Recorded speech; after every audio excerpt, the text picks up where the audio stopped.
Missed an episode of your favorite podcast? Choose from over a decade of content in our archives, not just the latest episode. All free at gcnlive.com. This is your call to action. Get prepared, America. Economy, survival, energy, disasters. This is USAPrepares.com. Informative radio, educational radio. Interact now by emailing instructor@USAPrepares.com or text at 434-390-7953. Class, please take your seats. Now, your instructor, Vincent Finelli. Nathan and I were having some fun, and we just, all you gotta do is look at the clock, right? That's all we have to do. and then, hey, Nathan, it's always great being side by side with you. Nathan is our engineer today. Everyone all set? Cocked? Locked? Yeah, I am. Here we go. You dialed it correctly to USAPrepares.com. We're delighted you're with us today in class. We broadcast 2 hours from high atop the Missouri Ozark Mountains. If you would like to call us, we'll pay for the call. 866-582-9933. 866-582-9933. Telephone listen line up 24 hours a day. 605-477-3249. 605-477-3249. Rich Scheben's with us live in Montana, or as Amazon spells it, Montana. Welcome, Rich. Yeah, well, thank you, Vince. It's always an honor. I can hardly hear you, Rich. Can you hear me? No, let's. Hey, Nathan. For some reason, I can't hear. Yeah. You can't hear how me? about now? Oh, yeah. Yeah. Isn't that how they spell it over there at Amazon University, Montana? Yeah. Can you hear me okay, Vince?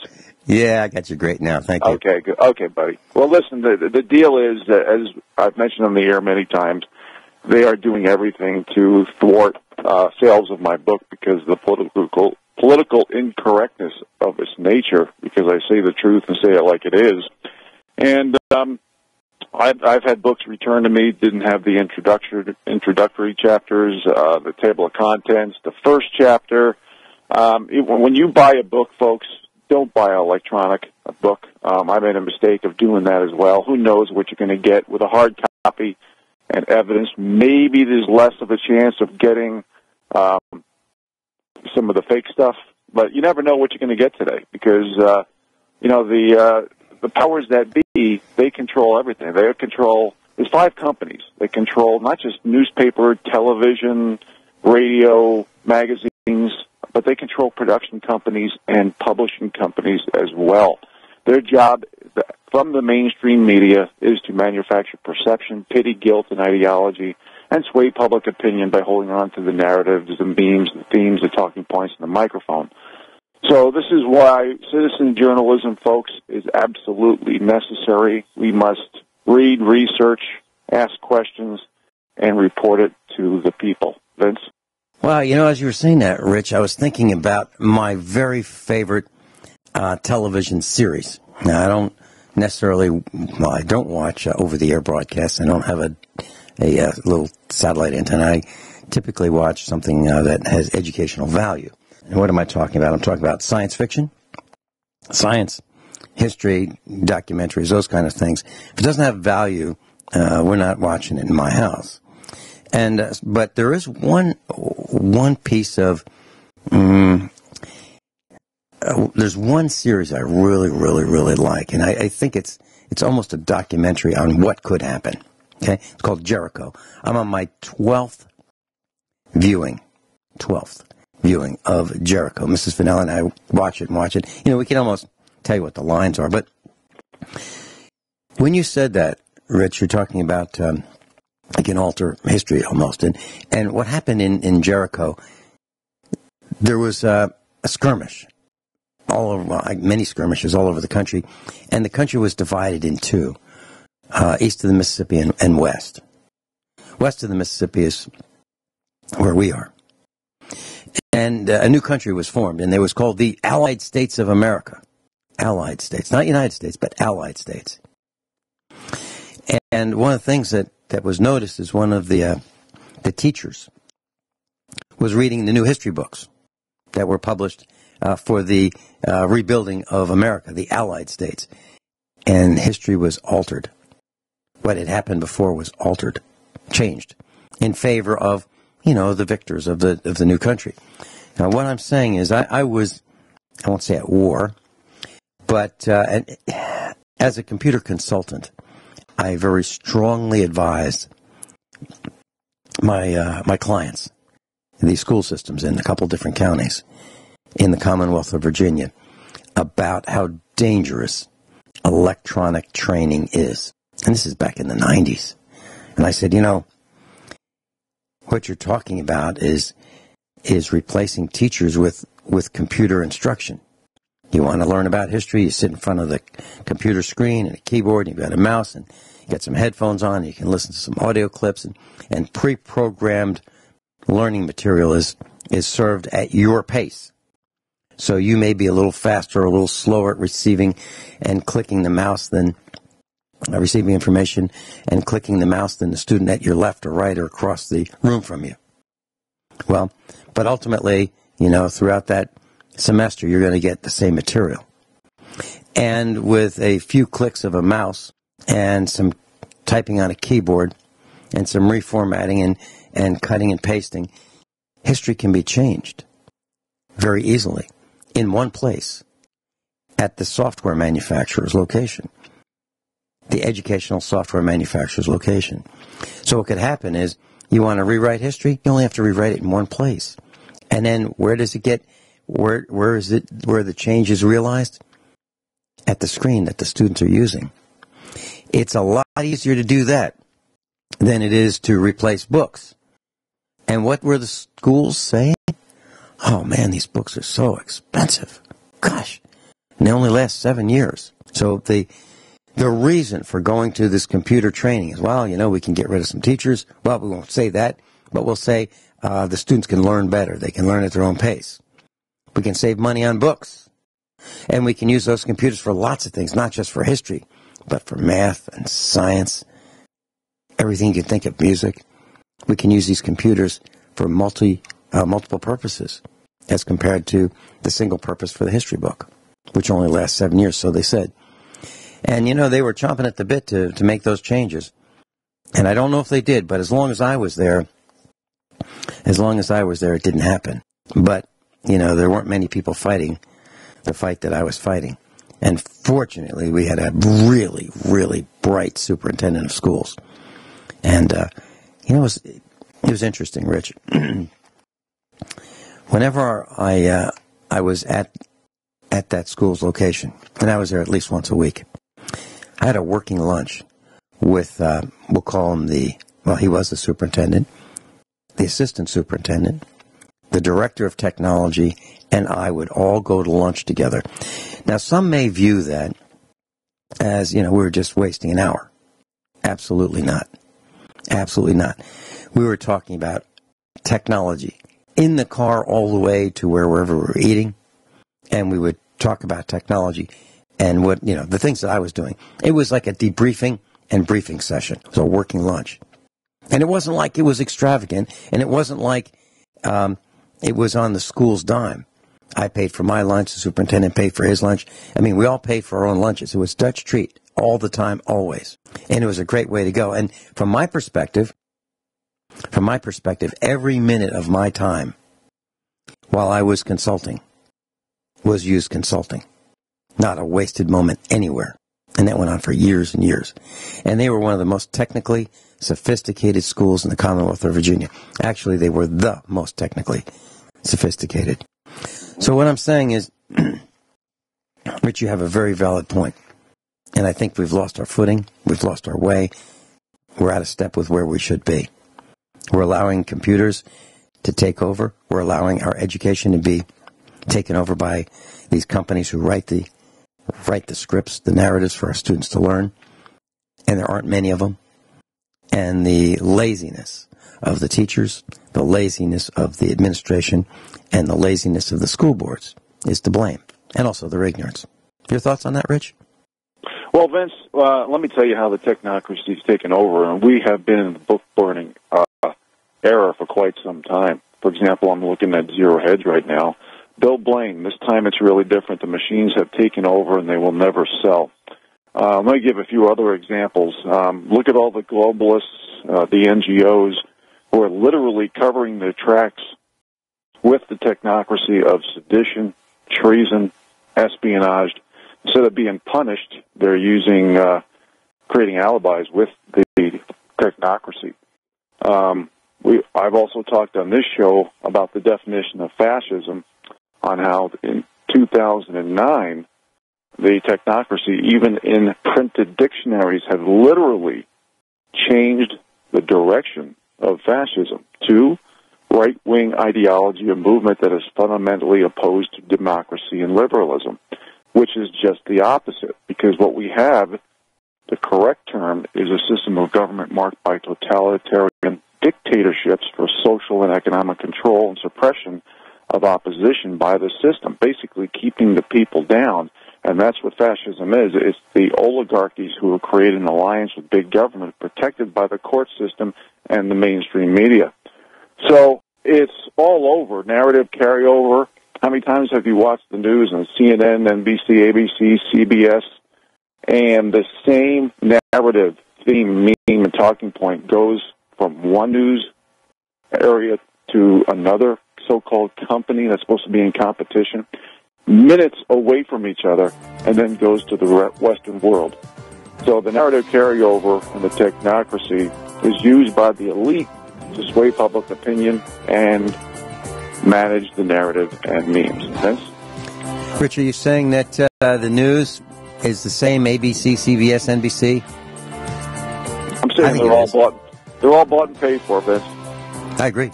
We'll be right back. Class Rich Sheben's with us. Rich, you're talking about Zero Hedge, and you're talking about machines, and they will never sell. Do you want to tell us a little bit more about that? Well, I have the article right in front of me here. Yeah, I do as well. Yeah, please. Yeah. There's something that I thought was pretty interesting, and there's a section of the article that says the equity market has sucked in over $300 billion so far in 2017, and that's just money that's gone into ETFs and passive index funds. And then with the rest of that, next four paragraphs is absolutely fascinating. Is that what you're talking about? Well, I'm talking about, I could talk about this stuff for a long time, but you look at the five big central banks that have already printed over $2 trillion out of thin air, so-called money, and they bought so much of the popular stocks and bonds. Just 2011 to 2016, central banks purchased over $7 trillion in assets. But I want the people to think about what happens when the central banks buy everything. They're going to call it toxic assets, but when you're at the top of the food chain, you don't have to pay yourself back. So what happens when these central banks start to sell? Now, I totally agree that we're in and I've talked about this on your show many times, that we are in a deflationary spiral, okay, because we've exported inflation to low-cost producing countries and imported deflation. But you got to look at the way we print money, and free trade and supply and demand is practically gone. And there's a big argument about savings versus printing into prosperity. A country and individuals become wealthier and more secure by having savings and no debt. And we're doing just the opposite. So what happens when we keep printing money and debt holders sell treasury bonds? We lose the world reserve currency. I think informally we already have. And there's a loss of fiat dollar consumer confidence and a surge in dollars abroad from China and other countries. Doesn't have to be the BRICS nations coming home all at once. We could go from a deflationary spiral to inflation or some type of loss of dollar value, especially if we go to an SDR, special drawing rights by the IMF, which could mean a 40 to 60% minimum loss of purchasing power. So if the machines keep running the show, without using objective facts, because they've basically been manipulated by the elite at the very top. Nothing is real. Everything is fake and phony. And when that happens, it's analogous to lowering the bars, the standards, and expectations for getting a job and keeping a job. You degrade, you disrespect, you insult. And when you look at all the immigrants who came here to control their own destiny, pretty soon the bars and standards get so low that you can no longer empower a nation, a group, or an individual. And that's what we have right now, Vince. Yeah, and as I'm looking at this particular article that you referred to, it says, and everything, and this is Zero Hedge, and everything at the moment is just great for investors as the market keeps going up. And the more the market goes up, the more confident investors become. Then it goes on to say, why heck, the market might just keep going up because there's no other place to put your money. Why would anyone want to sell? That's what I'm quoting it. This is the article. And it says stocks can only go up, never down. This is the new paradigm, so you better get used to it and hop on board this runaway express train that's headed straight for Moneyville. And then it goes on to say, if you really believe any of this rubbish above, we suggest you take 2 aspirins and lie down for a couple hours.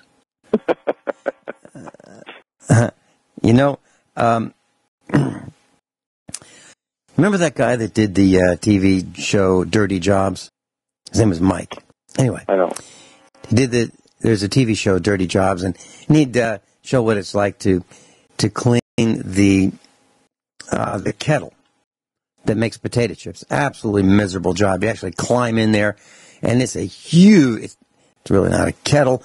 It's more like a really large coffin. And it's filled with frying oils. Well, he talked about dirty jobs, and that was one of them, cleaning that thing out. Well, and sewers and things like that. And what he was saying is that we need to get back to knowing that, there are jobs that are important. And trade school is important, and it got a bad name. And we need to turn that around. And he's absolutely right. Rich Sheben's with us. Off-Grid Montana. offgridmontana.com is his website. One New York Man's Journey to Off-Grid Living in Montana is his book. I have it. And you may want to get a copy and see what it's like living the way Rich Scheben does. And many of your instructors live not quite exactly like Rich Scheben, but close. I was talking about Mike Rowe. Dirty Jobs was this series. And another thing he did on the air was someone has to do it. And he's absolutely right. Someone does have to do it. And what we're leaving behind is shop class. We're leaving behind learning business trades like auto mechanics, electronics, architecture, drafting, plumbing, heating, air conditioning, framing, concrete work, tile work.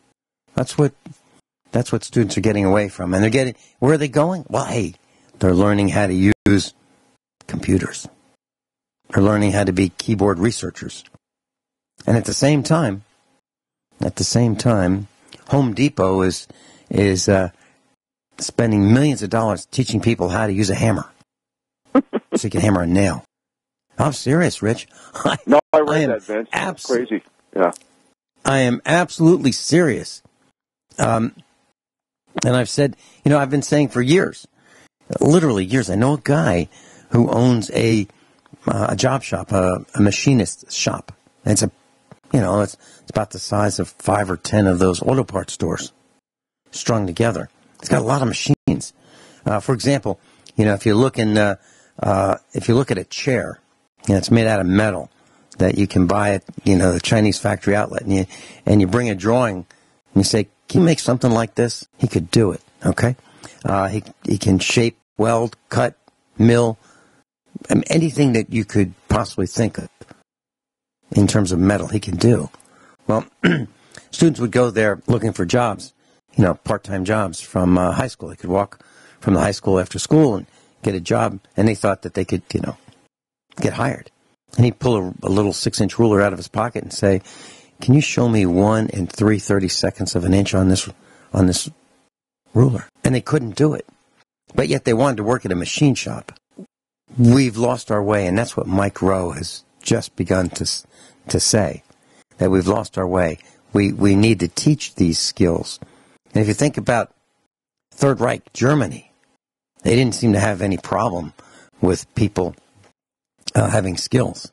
They had tremendous machining skills. I didn't go across the ocean to the United States. Back in the 40s, we did too. But where's that now?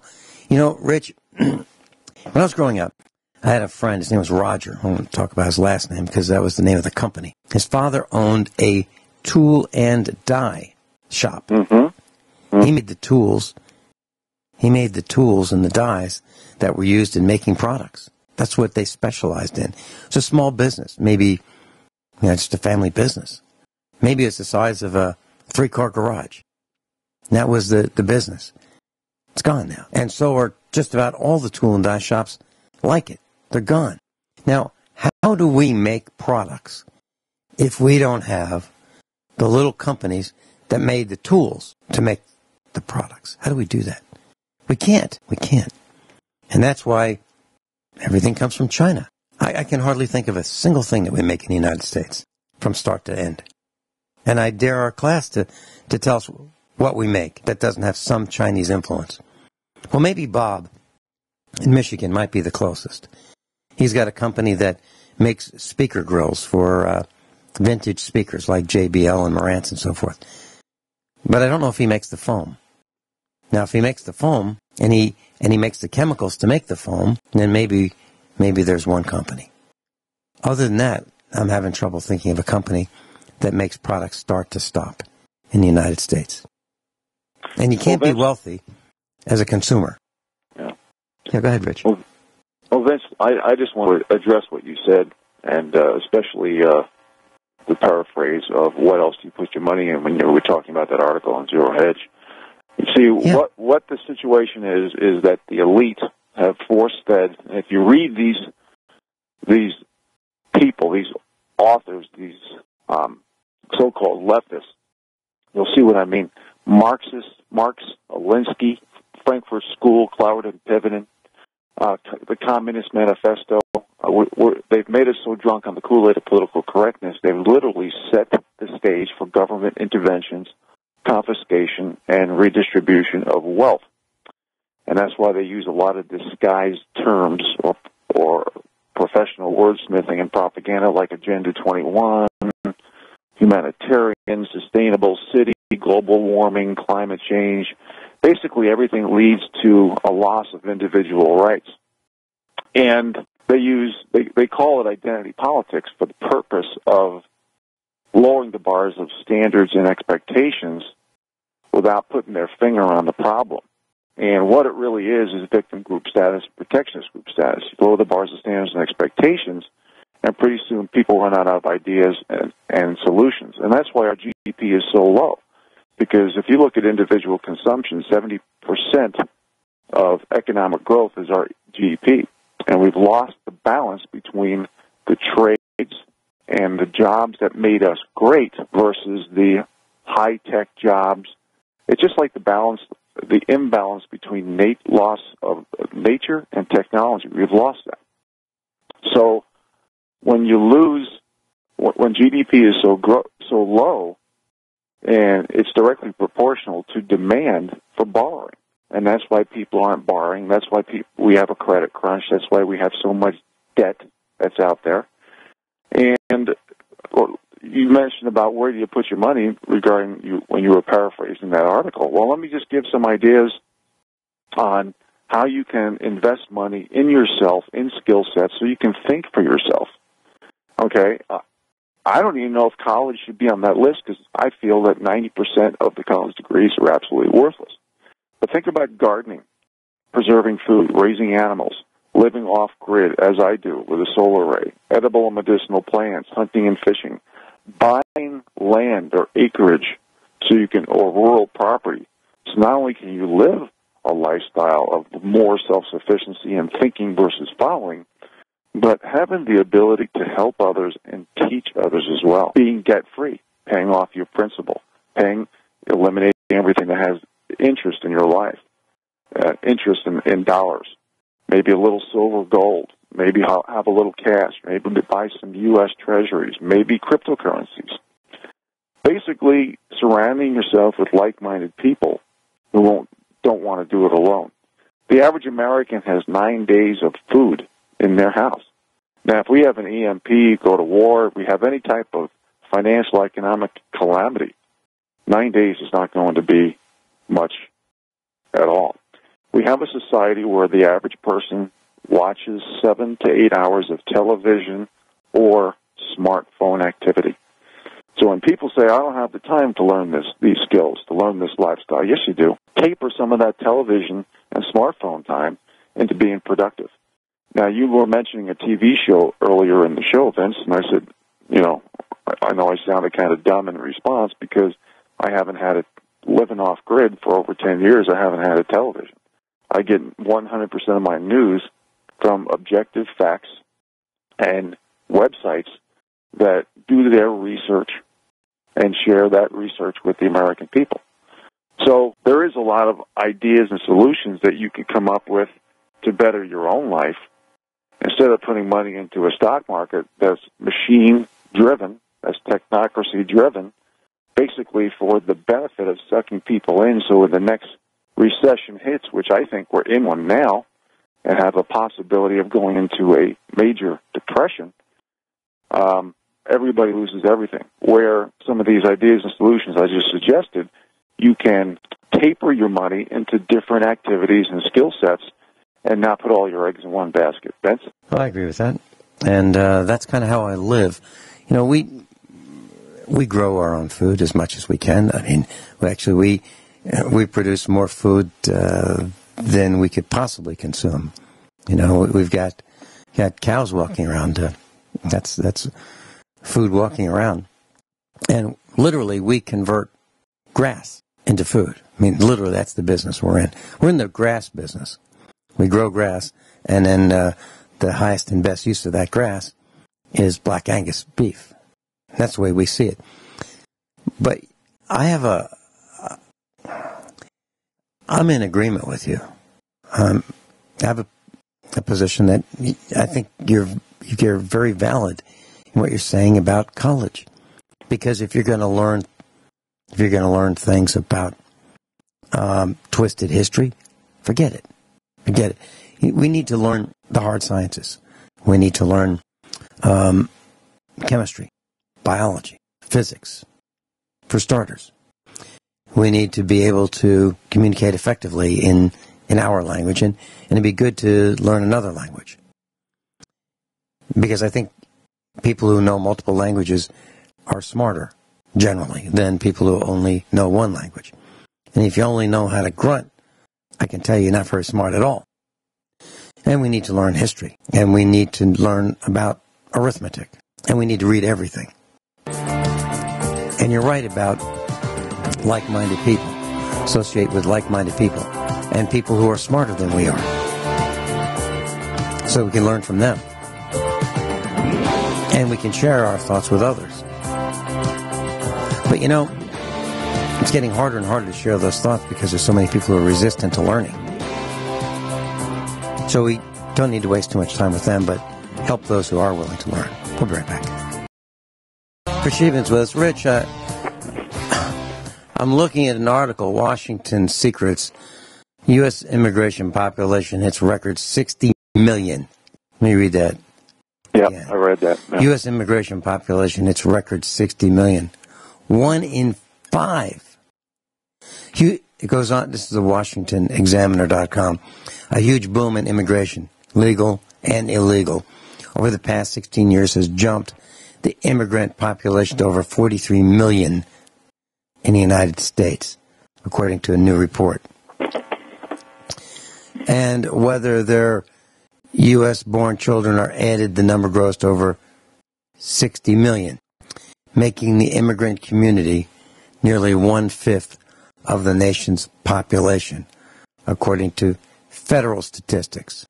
Unbelievable. Unbelievable. So if you don't think Barry Soetoro had an effect in this country, it's got a lasting effect, and it keeps getting bigger and bigger and bigger. You know, I don't have a problem with legal immigration. That's what my grandparents did, both sides.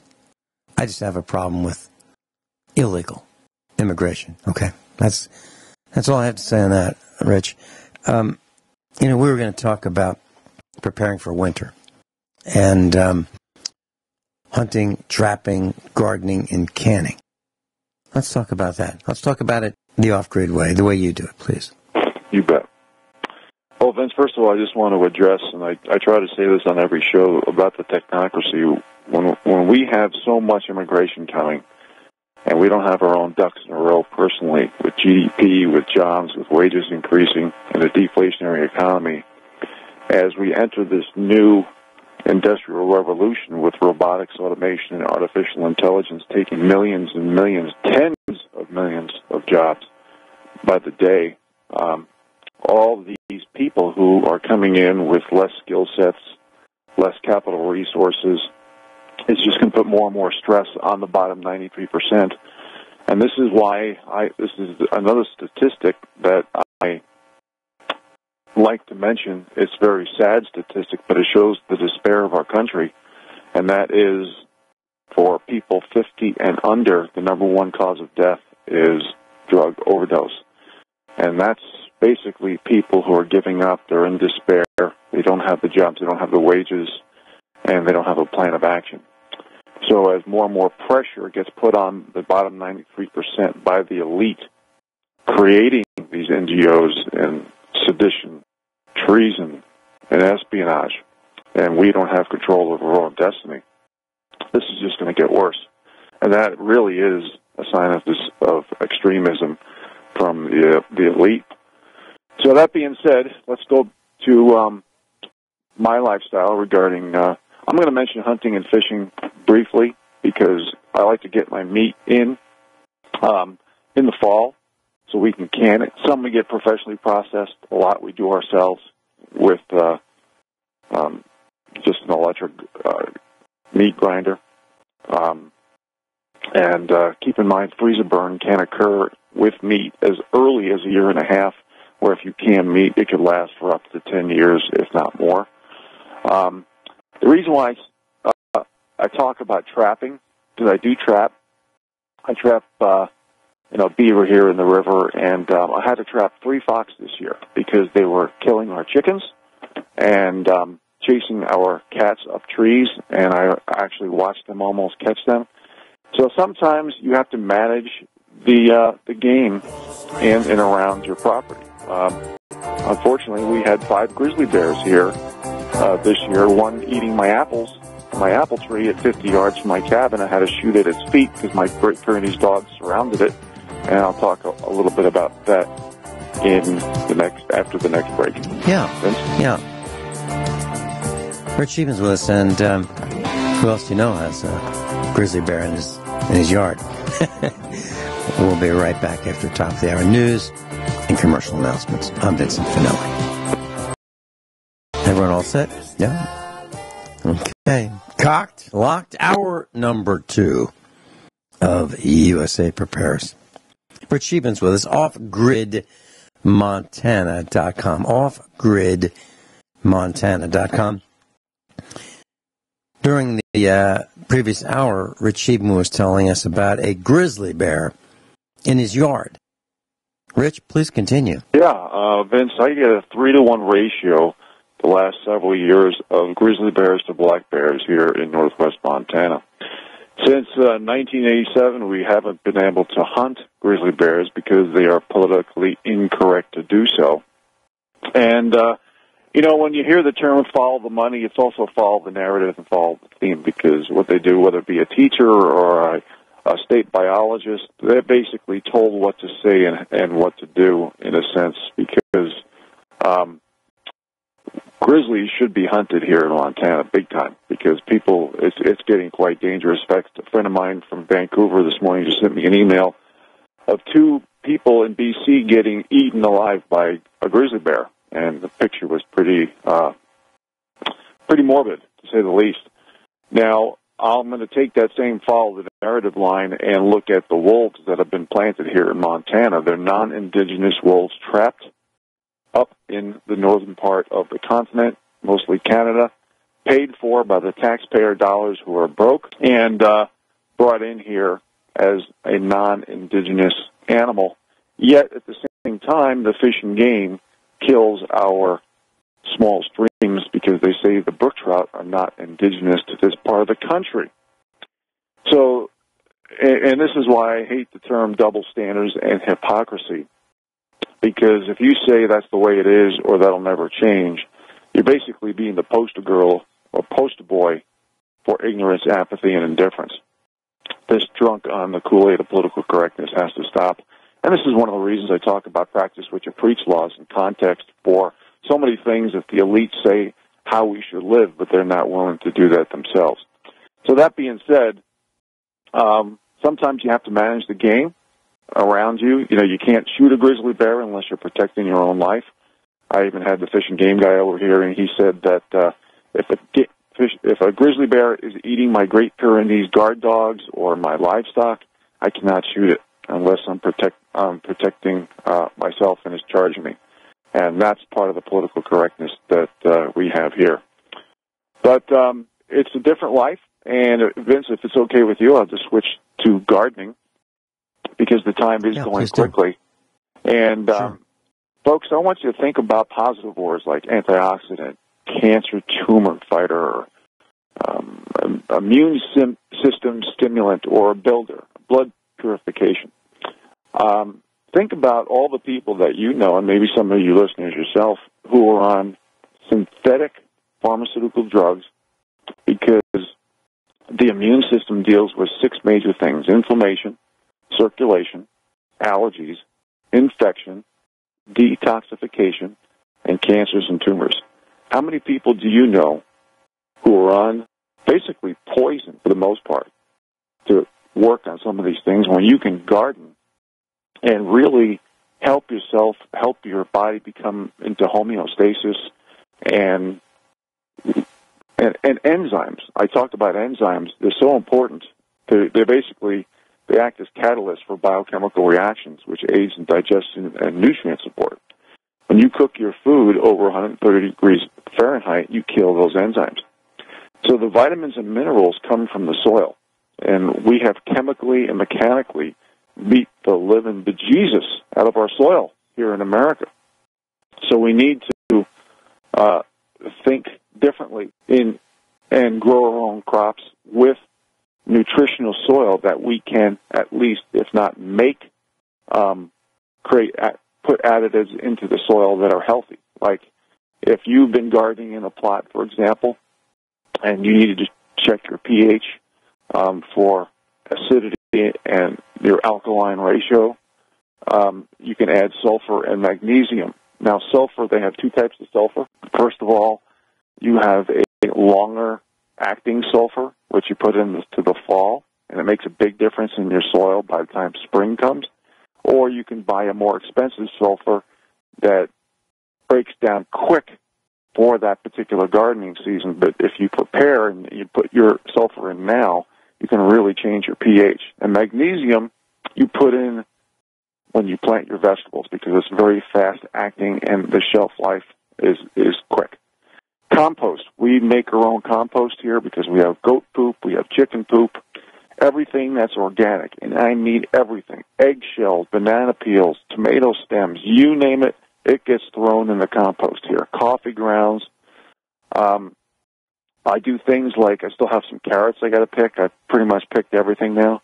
I've clipped my asparagus for the fall. And what I'm going to do next is spray oils like piola oil in my greenhouses to keep certain pests down that lay their eggs. And when you spray oils in your greenhouses and on your soil, you basically keep them down to a dull roar. So what we need to start doing is thinking with foresight and thinking differently and controlling our own destiny, especially with food. because GMO foods, hormone steroids, and antibiotics, everything that's being made in petri dishes and laboratories and in vitro or test tubes, we are the guinea pigs for. And if we want to eat healthy, we have to think about open pollinated heirloom seeds and basically growing at least 80 to 90% of our own produce and eating raw during these summer months so we can take advantage of those enzymes. And keep in mind the vitamins and minerals come from the soil. So when you buy a vegetable from the store, not only is it probably GMO, but you don't know about the vitamins and minerals because you don't know about the content in the soil. Most likely it's been chemically and mechanically beat to smithereens. Vince, you have anything to add to that? I've got a couple questions. One question is about sulfur. You talked about fast-acting and slow-acting sulfur. What type of what is the method you use for enhancing your soil with sulfur? How do you do it? Well, again, there's two types of sulfur to buy, and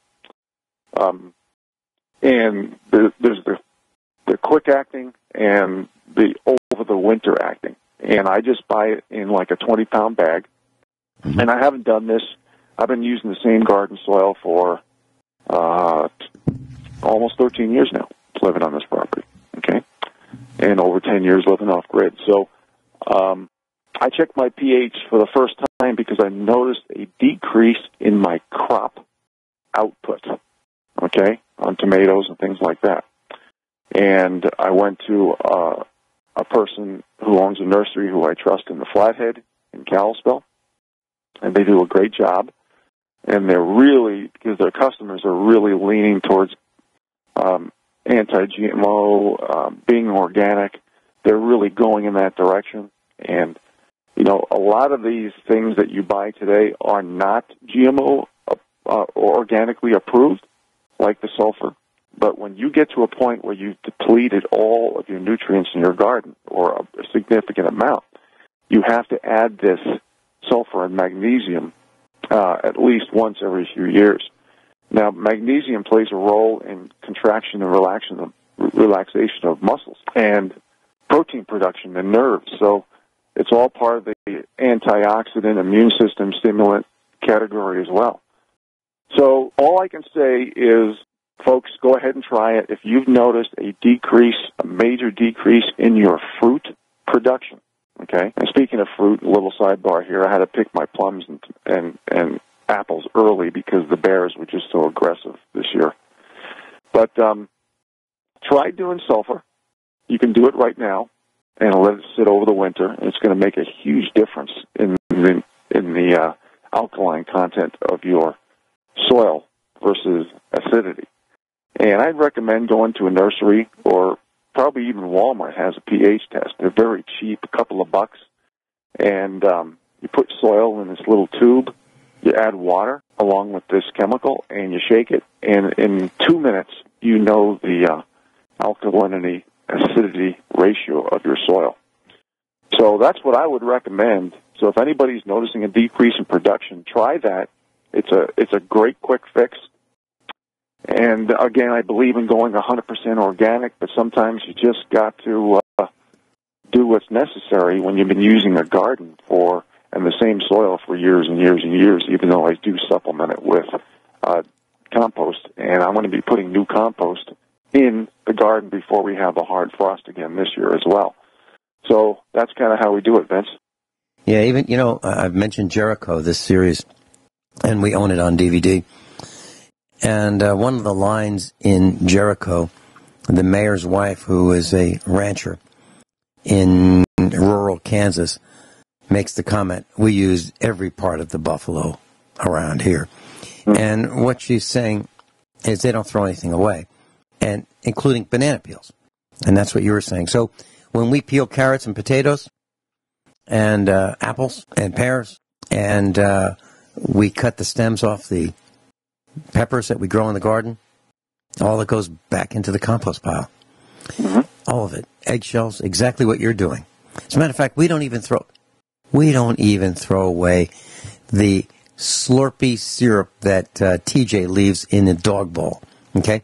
And TJ's this English Mastiff, and when he drinks, all the other dogs get annoyed with him.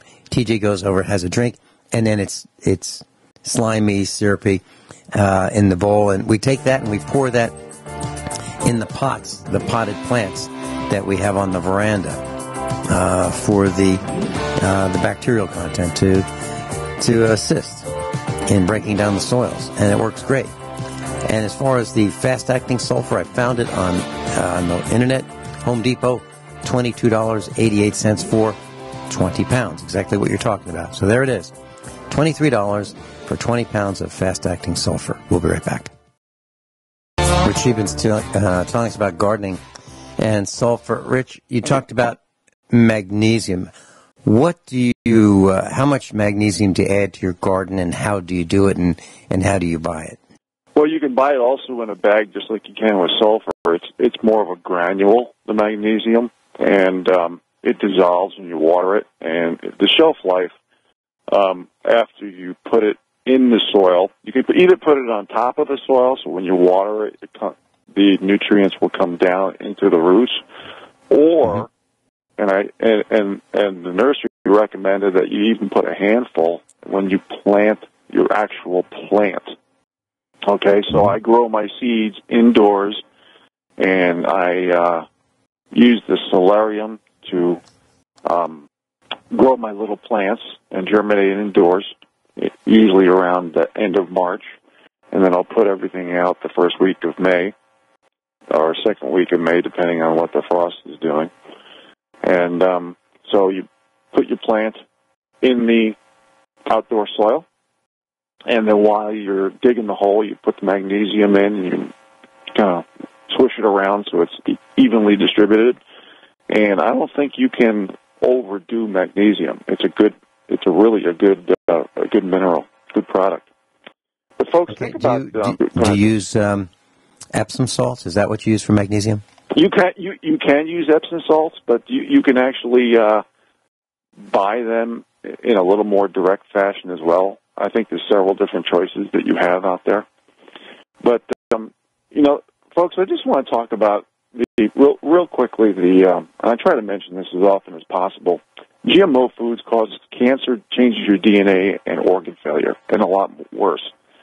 96% of Monsanto shareholders, if you have forgotten, voted to not disclose the GMO ingredients.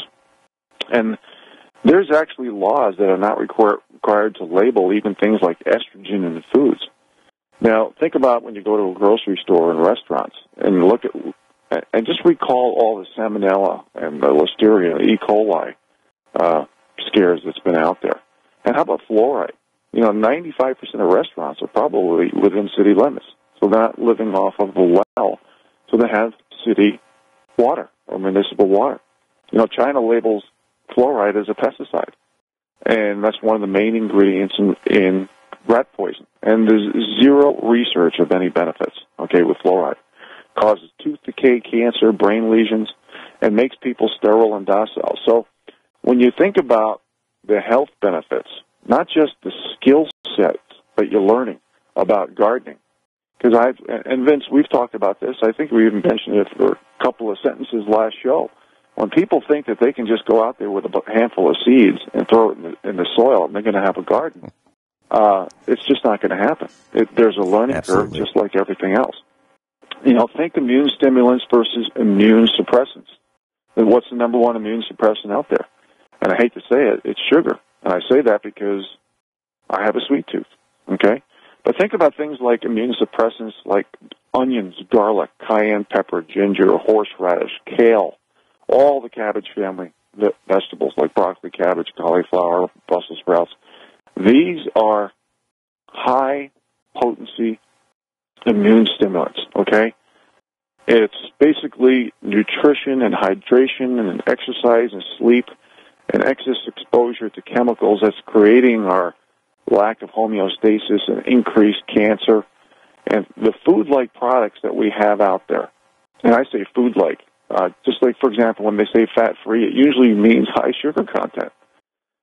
As Americans, we're overfed, undernourished, and underexercised.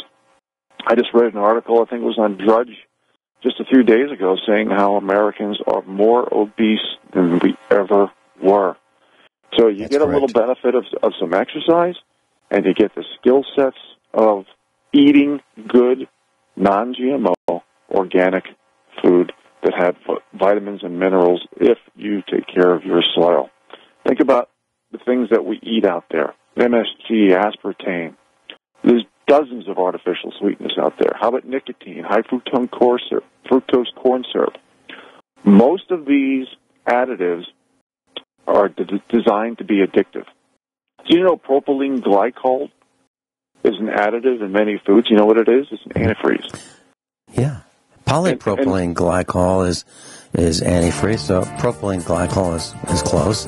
You're absolutely right. As a matter of fact, Rich Scheben, if you spill a little antifreeze out of, like, let's say your car overheats, you pull it into your driveway and it overheats when you shut it off, and your cat or dog just says, hey, it smells pretty good, kind of sweet, drinks it, you'll kill them. Yep. It'll kill the animal. It's dangerous. Well, it's added to food, right? In small amounts. Rich Scheben's with us. Rich, let me ask you a few very short answer questions. Actually, you can answer them with one word, like a yes or a no, if that's okay with you. Do you use an electric can opener? No. Okay. How about an electric clothes dryer? Nope. Electric heat? Nope. Electric hot water heater? Nope. Electric stove? Nope. Yeah, I don't either. So, here, class, there you have it. Now, unfortunately, the current stove in our kitchen is one that has an electric clock and a timer and an igniter for the oven. But other than that, it runs on gas. And we don't have an electric... we have an electric clothes dryer. I brought it with us from a previous building that we had.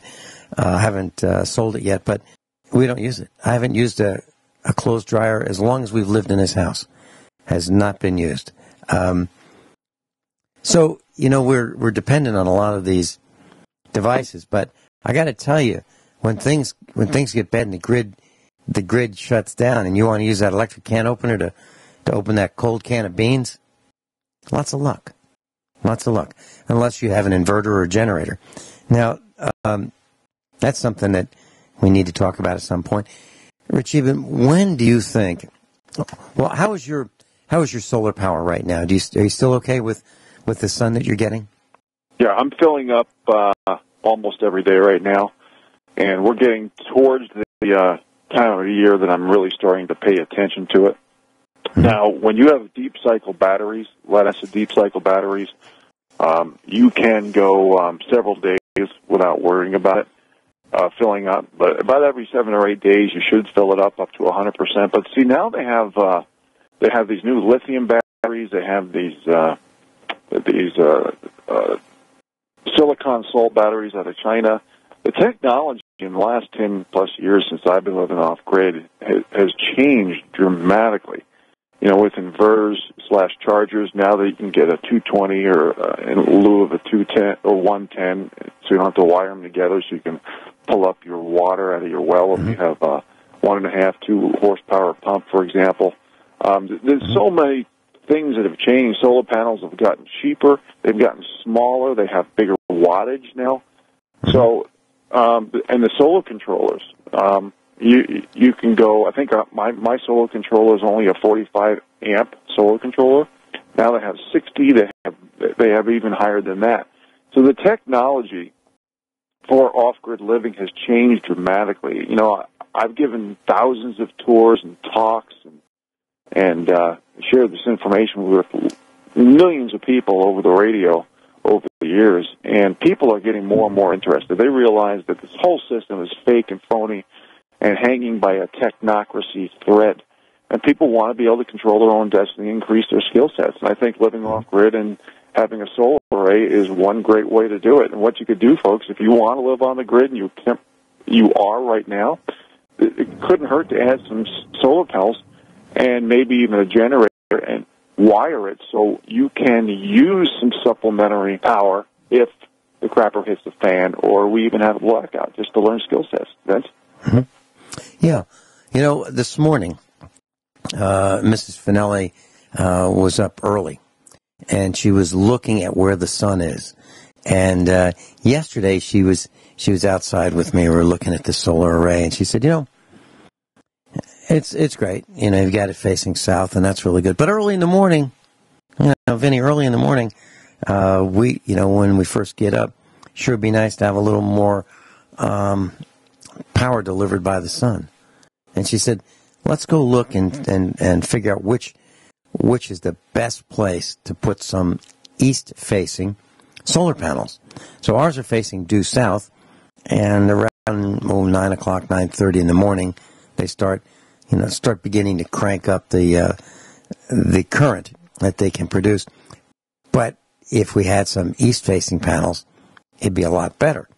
So she's looking around, and I was really excited that, you know, with her interest in this, that, you know, it's not just me saying, here's what we need to do.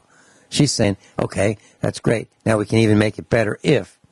Now, how are your solar panels arranged? Do they track? Are they firmly mounted? Do they face just south? How do you have them configured?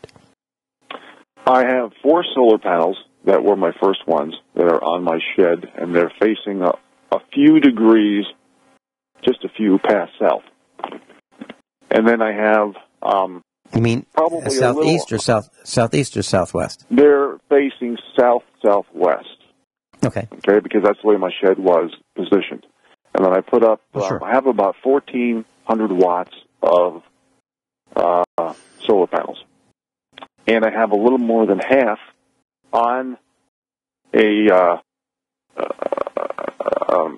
stand, if you will, that I can rotate if I want, or I can also tilt.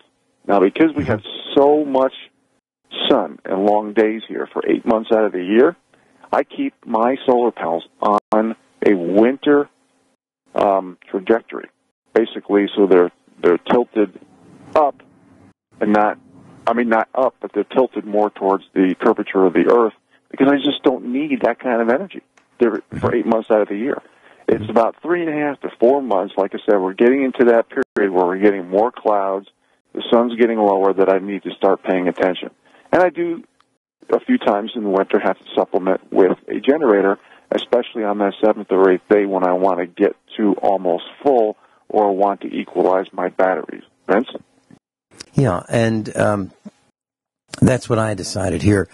Ours are not tiltable. I fabricated a really strong rack. And the reason I did it this way is we're in Tornado Alley.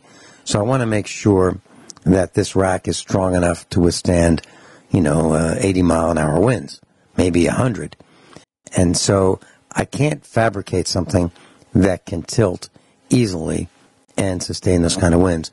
And I thought about the snow, and I thought about cleaning, and I thought about wind load, and I thought about current generation. And for us, we did the same thing. Ours are at a winter angle, which is, more vertical than it is horizontal. Now, in the summer, it's not quite ideal, but it seems to be working pretty well for us. And when I get a little more done, I'll put some pictures of the engineering that we did and the materials we used and so forth. We used a lot of surplus material. We built our rack out of used materials that used to be Home Depot shelving, really heavy industrial shelving, and each section is almost 12 feet wide. So we cut up the verticals to specific angles, welded it together, fabricated feet for it, put in some concrete piers. And if you're wondering where it is, Rich, it's right next to our garage. So it faces south, and it's working really, really well. This morning, during the top of the hour break, I went and looked at the inverter to see what kind of current it was producing. It was over 4 kilowatts. I've never seen it produce that much. 4,000 watts is what it was producing. So that was really, really neat. So I'm looking forward to expanding it further and solar panels are more affordable. They've gone up in price. They dipped about a year ago. They dipped, and now they're just about twice as expensive as they were, but they're still less expensive overall than they have been, 5 years ago. And yes, there's more watts per square inch of solar panels. They're becoming more efficient, and that's great. That really is great, and it's working really well. So, class, you may want to consider doing this. However, I do want to put out a word of caution. I don't know how this is going to work out, but we bought our batteries directly from a company in China, and one of them is not working right. And the Chinese want proof. I can't believe it. I can't believe that we're saying that we bought 81 batteries, or 81 cells from them in one shipment. I split a load with Bruce Kay, a USA Preparedness instructor, and one of them is dead, has been dead. It doesn't work at all. And we've contacted them, and they want a video, not pictures. They want a video, with me checking these batteries so there's not one lapsed second, no editing, just continuous video of a diagnostic process. They don't believe us at all. They don't trust us. If they did, they would say, you know what?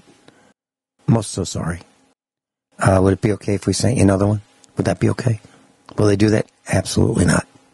I am really disappointed. And I'll let you know. I'll let you know if they finally agree to ship us another one at no charge. But what a hassle.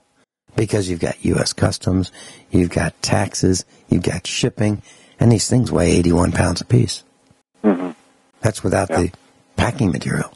And they've got to be vertical, and they're hazardous. What a hassle. But I'll let you know about the rest of this experience with a Chinese manufacturer. And, Rich, if you don't mind, I'd just like to talk about doing business with the Chinese or the Asians. It's going to cause some problems, but I'm going to do it anyway. Years ago, when I had a computer manufacturing company, I went to trade events, and I would meet the manufacturers, and I'd see the latest products, and some of them I liked. And when I liked them, I would buy a bunch of them. So there was a network switch from an Asian manufacturer that I liked, and I bought maybe 50 of them. And they came with a lifetime warranty. Lifetime warranty. It said right on the packaging. Lifetime warranty. And, within maybe a year, had a couple of failures. I called up the U.S. office of this Asian company, and I said, I've got these failures. And they said, what's the model number? I told them. They said, well, it's out of warranty. I said, no, it's not. It's got a lifetime warranty. They said, no, it's out of warranty. And I said, what are you talking about? And they said, well, it's not lifetime. It's not your lifetime. It's the lifetime of the product cycle. And that product cycle lasts about 6 months. So it's out of warranty. That's the kind of nonsense they pull. And I was reading a story on QZ.com, and it says, maybe you heard that Brad Pitt allegedly threatened Harvey Weinstein with a Missouri whooping after the movie mogul accosted his then-girlfriend, Gwyneth Paltrow. And so still maybe you felt like Pitt's much publicized moment of chivalry stands as a tepid response within the entertainment industry to what now appears to have been the widespread knowledge about Weinstein's behavior. So we've got these disgusting individuals that many people probably used to look up to. Another one is Bill Cosby. Another one, so Weinstein is chasing women around, lures them into his hotel room, takes his clothes off, and chases them around the room, allegedly. Bill Cosby isn't quite so adept at running, I guess, so he drugs the women, allegedly, and then has his way with them. And then we've got Bill Clinton in the White House, in his office, and he's doing whatever he wants. So who do we look up to? It's pretty hard to find someone to respect today. But these these individuals they need full prosecution. But doesn't look like it's working too well for our team with Bill Cosby. Maybe it'll work better with Weinstein. What do you think, Rich Scheben? Well, just like everything else, it's a rigging of the game. Adult mutual consensual sex is not being played anymore. It's old news. That's why you can't go 5 minutes without reading something on pedophilia, about pedophilia. I got an article in front of me on the Horn News saying Hillary Clinton condemns free speech in a shocking video, and she's blaming free speech for her loss now. So, when we lose free speech, when we lose our Bill of Rights, we lose our Constitution, we lose our ability to protect ourselves, but yet the aristocracy gets to do everything they want. And this is why I say practice what you preach laws. Here they're saying global warming, carbon footprint. They're flying all over the world, living in the biggest houses, several houses all around the world, with a carbon footprint 10,000 times the average person. We need to have practice what you preach laws. You can't say you're anti-gun and you want to get rid of guns while you hire security to carry guns to protect your butt. But we're getting to the point where we're living in this manufactured world of self-pity, guilt, ideology ruling, and manufactured perception. It's a virtual reality Twilight Zone episode. We need to have practice what you preach laws. This is why they use the term identity politics, because they want to have a separate system of different rules, laws, and accountability based on what group you're in. This, again, lowers the bars of standards and expectations. It destroys America from within. It makes you submissive. It breaks your will. It creates everything upside down. It makes a victim group, and you can be a bully at the same time, and you're protected by the elites. When you lower the bars of standards and expectations to the point of where there's a law of diminishing returns, as we have now, you have rewarded mediocrity for decade after decade after decade. And ingenuity, productivity, and innovation is gone for the bottom 93%. And this is one of the reasons we talk about self-sufficiency, folks, living off-grid, gardening, hunting and fishing, just doing things outside the box where we can regain those lost 19th century skills but dovetail them with 21st century technology. It's obvious that we are losing the ability to control our own destiny until enough people wakes up and speaks up. Okay, we need to stop. We can blame this all day long on the Bilderbergers, the Rothschilds, the Rockefellers, the fascists, the elites, the Zionists. But it's the silent majority. It's us folks that need to speak up. Read, research, listen, ask questions, and share the information. Vince. Yeah, and can you imagine if we showed up at their homes? Oh, let's say just 100 of us. Let's say 200 of us. Let's say 1,000 of us. We all showed up at their homes. Wow. That'd wake them up. Actually, probably make them wet their pants. When you think about it, Rich Scheben, what is the Washington, D.C. Capitol Police for? Well, I think their purpose is to protect the criminal Congress from prosecution, for crimes, hide the crimes, when they're caught. That's what I think. Rich Scheben, thanks so much for being with us. Offgridmontana.com.